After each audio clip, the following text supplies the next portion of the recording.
السلام علیکم ورحمۃ اللہ وبرکاتہ۔ آئیے ہم رمضان کے بارے میں اور معلومات حاصل کرتے ہیں۔ تو آئیے ہم شروع کرتے ہیں۔ بسم اللہ الرحمن الرحیم۔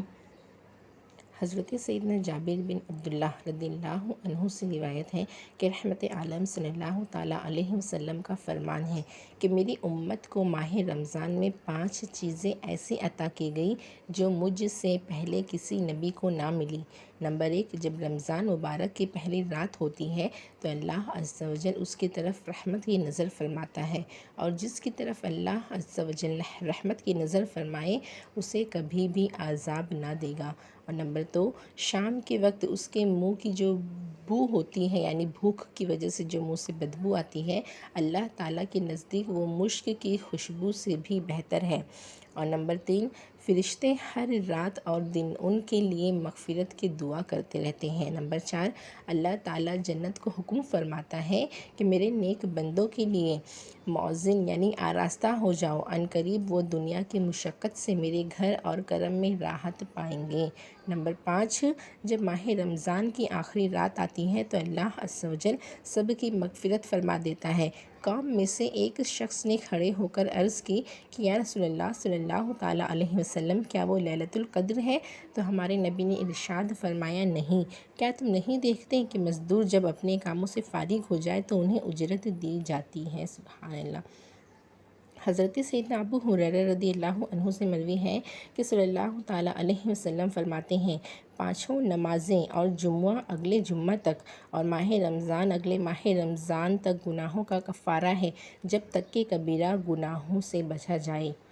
کہ ہمارے آقا اور فرماتے ہیں کہ اگر بندوں کو معلوم ہوتا کہ رمضان کیا ہے تو میری امت تمنا کرتی کہ کاش پورا سال ہی رمضان ہو۔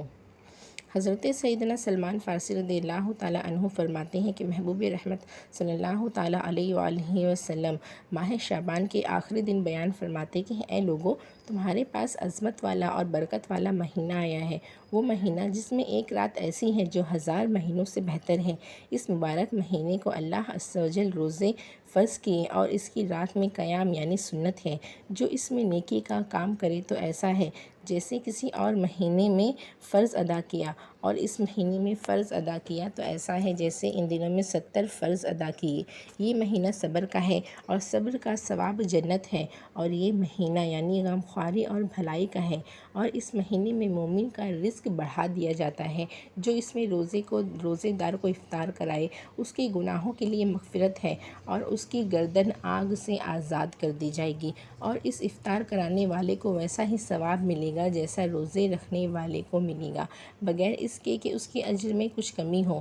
تو ہم نے عرض کی کہ یا رسول اللہ صلی اللہ تعالیٰ علیہ وسلم، ہم میں سے ہر شخص وہ چیز نہیں رکھتا جس سے روزہ افطار کروائے؟ تو آپ صلی اللہ تعالیٰ علیہ وسلم نے ارشاد فرمایا، اللہ تعالیٰ یہ ثواب تو اس شخص کو دے گا جو ایک گھونٹ دودھ یا ایک گھونٹ پانی یا ایک کھجور سے بھی روزہ افطار کروائے، اور جس نے روزے دار کو پیٹ بھر کر کھلایا اس کو اللہ تعالیٰ میرے حوض کوثر سے پلائے گا کہ وہ کبھی پیاسا نہ ہوگا یہاں تک کہ جنت میں داخل ہو جائے۔ یہ وہ مہینہ ہے کہ اس کا اول یعنی ابتدائی 10 دن رحمت ہے، اور اس کا اوسطاً یعنی 10 دن مغفرت ہے، اور آخری 10 دن جہنم سے آزادی ہے۔ جو اپنے غلام پر اس مہینے میں کم کام لے اللہ تعالیٰ اسے بخش دے گا اور جہنم سے آزاد فرما دے گا۔ اس مہینے میں 4 باتوں کی کثرت کرو، ان میں سے 2 ایسی ہیں جن کے ذریعے تم اپنے رب عز و جل کو راضی کرو گے، اور بقیہ 2 سے تم بے نیازی نہیں پاؤ گے۔ بس وہ باتیں جن کے ذریعے تم اپنے رب عز و جل کو راضی کرو گے وہ یہ ہیں، نمبر 1، لا الہ الا اللہ کی گواہی دینا، اور نمبر 2، استغفار کرنا۔ جبکہ وہ 2 باتیں جن سے تم گنا یعنی بے نیاز نہیں وہ یہ ہے کہ اللہ تعالیٰ سے جنت طلب کرنا اور جہنم سے اللہ عز و جل کی پناہ مانگنا۔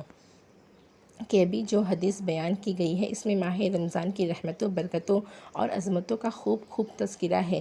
اس ماہ مبارک میں کلمہ شریف زیادہ سے زیادہ تعداد میں پڑھیں، اور بار بار استغفار یعنی خوب توبہ کے ذریعے اپنے رب عز و جل کو راضی کرنے کی کوشش کریں، اور اللہ تعالیٰ سے جنت میں داخلے اور جہنم سے پناہ کی بہت زیادہ التجا کرنی چاہیے۔